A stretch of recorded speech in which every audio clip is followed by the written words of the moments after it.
வணக்கம் மக்களே, welcome to ஒரு குட்டி டிப். நம்ம தமிழ்நாட்டில் பிரியாணி அப்படிங்கிறது வெறும் உணவு கிடையாது, அது ஒரு எமோஷன். ஞாயிற்றுக்கிழமை ஆனால் போதும், காலையில் 5 மணிக்கே பிரியாணி கடையில் கியூ நிற்கிற கூட்டம் நம்ம ஊரில் மட்டும்தான் இருக்கும். ஆனால் தற்போதைய சூழலில் நம்ம ஆசையாக சாப்பிட்ற அதே பிரியாணி நம்ம உயிரை பறிக்கக்கூடிய ஒரு விஷமாக மாறிட்டுன்னா அது எப்படி இருக்கும்? இதை சொன்னால் நீங்கள் நம்புவீங்களா? சமீபத்தில் சென்னையில் ஒரு பெரிய வேலை நிறுவனத்தில் வேலை செய்கிற 100க்கும் மேற்பட்ட ஊழியர்கள் சிக்கன் பிரியாணி சாப்பிட்ட சில மணி நேரத்திலே கொத்து கொத்தா வாந்தி மயக்கத்தோடு ஹாஸ்பிட்டலில் அட்மிட் ஆயிருக்காங்க. ஒட்டுமொத்த தமிழ்நாட்டையும் இந்த செய்தி உலுக்கியிருக்கு. பிரியாணியில் கெமிக்கல் கலக்குறாங்களா? பிளாஸ்டிக் அரிசி வர்றது உண்மையா? உணவு பாதுகாப்புத்துறை அதிகாரிகள் கண்டுபிடிச்ச அந்த பகிர் உண்மைகள் என்ன? இந்த ஆபத்திலிருந்து உங்கள் குடும்பத்தை எப்படி காப்பாற்றுறது? வாங்க முழுசாக பார்ப்போம். முதல்ல இந்த ஸ்ரீபெரும்புதூர் சம்பவத்தோட பின்னணியை பார்ப்போம்.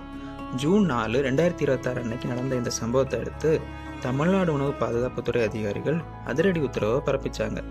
இதுக்கு முன்னாடி சென்னை டி நகர், கோயம்புத்தூர் மற்றும் விசாகப்பட்டினம் போன்ற பல இடங்களில் நடந்த சோதனைகளில் நூற்றுக்கணக்கான கிலோ கெட்டுப்போன இறைச்சியும் ஆபத்தான கெமிக்கல்களும் பறிமுதல் செய்யப்பட்டிருக்கு.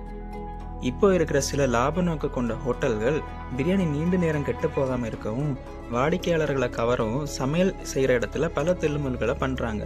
அதில் முதல் விஷயம் ரசாயன அரிசி மற்றும் கலப்பட வாசனை நிறைந்த திரவியங்கள். நிறைய பேர் வாட்ஸ்அப்பில் பிளாஸ்டிக் அரிசி வந்துட்டுன்னு வீடியோ போடுறத பார்த்துருப்பீங்க. ஆனால் அறிவியல் பூர்வமாக பார்த்தா பிளாஸ்டிக் அரிசி தயாரித்து விற்கிறத விட சாதாரண அரிசி விற்கிற விலை தான் கம்மி. அப்போ நிஜமாவே அங்கே என்னதான் நடக்குது? அரிசி மில்லுகளிலும் சில மொத்த வியாபாரிகளும் தரம் குறைந்த பழைய புழுங்கல் அரிசியை பளபளப்பான புதிய பாஸ்மதி அரிசி மாதிரி காமிக்கிறதுக்கு லிக்விட் பாராஃபின் மற்றும் சில கெமிக்கல் பாலிசிங் ஏஜென்ட்ஸை பயன்படுத்துகிறாங்க.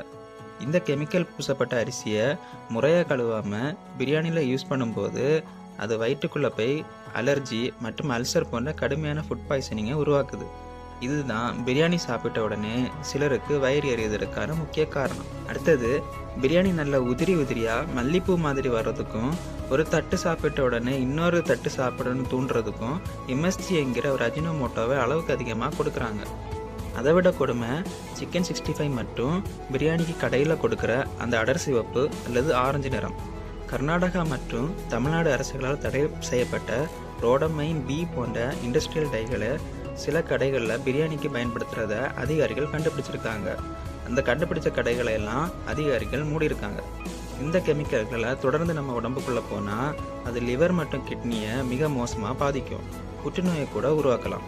மூன்றாவது மிக முக்கியமான வில்லன், ஃப்ரோசன் செய்யப்பட்ட பழைய இறைச்சியை பிரியாணி கடைகளில் வியாபாரம் ஆகாமல் மீந்து போன்ற சிக்கன் மற்றும் மட்டனை தூக்கி போட்டு டீப் ஃப்ரீசரில் வச்சிடுறாங்க. அடுத்த நாள் அதை எடுத்து அதிகப்படியான மசாலா மற்றும் இஞ்சி பூண்டு பேஸ்ட்டை அப்புறம் பிரியாணி எசன்ஸை ஊற்றி அந்த அழுகிய வாசனை கூட தெரியாத அளவுக்கு மாற்றி புது பிரியாணி அவங்க தட்டில் வச்சிடுறாங்க. உணவு பாதுகாப்புத்துறை நடத்திய சோதனைகளில் 300 கிலோவுக்கும் அதிகமான கெட்டுப்போன கறிகள் பல ஹோட்டலிருந்து பறிமுதல் செய்யப்பட்டது இதுக்கு சாட்சி. இறைச்சி கெட்டு போகும்போது அதில் உருவாகும் சால்மனல்லா போன்ற பாக்டீரியாக்கள் தான் ஸ்ரீபெரும்புதூர் நடந்த ஆபத்தான சம்பவங்களுக்கு காரணம். சரி, பிரியாணியை நிறுத்த முடியாது, ஆனால் நம்ம சாப்பிட்ற பிரியாணி தரமானது தானான்னு எப்படி கண்டுபிடிக்கிறது? இதோ 3 எளிய வழிகள். முதலாவது, அளவுக்கு அதிகமான வாசனை மற்றும் நிறம். பிரியாணி தட்டை உங்கள் முன்னாடி வச்ச உடனே அச்சு அசலாக கெமிக்கல் சென்ட் வாசனையோ அல்லது கண்ணை பறிக்கும் சிவப்பு நிறமோ இருந்தால் அதை தவிர்த்திடுங்க. இயற்கை பிரியாணிக்கு மிதமான நறுமணமும் லேசான மஞ்சள் பழுப்பு நிறமும் தான் இருக்கும். ரெண்டாவது, தண்ணீர் சோதனை. பிரியாணி சாப்பிட்ட பிறகு உங்கள் கைவிரல்களில் இருக்கிற சாயம் சோப்பு போட்டு கழுவினாலும் போகலைன்னா அது ஆபத்தான கெமிக்கல் டை. மூணாவது, அதிகப்படியான தாகம் மற்றும் நெஞ்செரிச்சல்.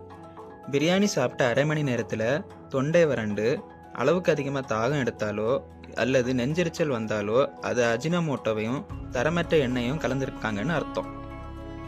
மக்களே, காசு கொடுத்து நோயை விலைக்கு வாங்காதீங்க. வாரத்தில் 5 நாளும் கடையில் பிரியாணி சாப்பிட்ற பழக்கம் இருந்தால் உடனே மாற்றிக்கோங்க. தரமான சுத்தமான ஹோட்டல்களை தேர்ந்தெடுத்து சாப்பிடுங்க. முடிஞ்ச வரைக்கும் வீட்டில் சமைச்சு சாப்பிட்றது தான் என்னைக்குமே ஆரோக்கியம். இந்த ஸ்ரீபெரும்புதூர் சம்பவம் மற்றும் பிரியாணி கலப்படம் பற்றி நீங்கள் என்ன நினைக்கிறீங்க? உங்கள் ஏரியாவில் எந்த ஹோட்டலில் பிரியாணி சூப்பராக இருக்கும்ங்கிறத கீழே கமெண்டில் சொல்லுங்கள்.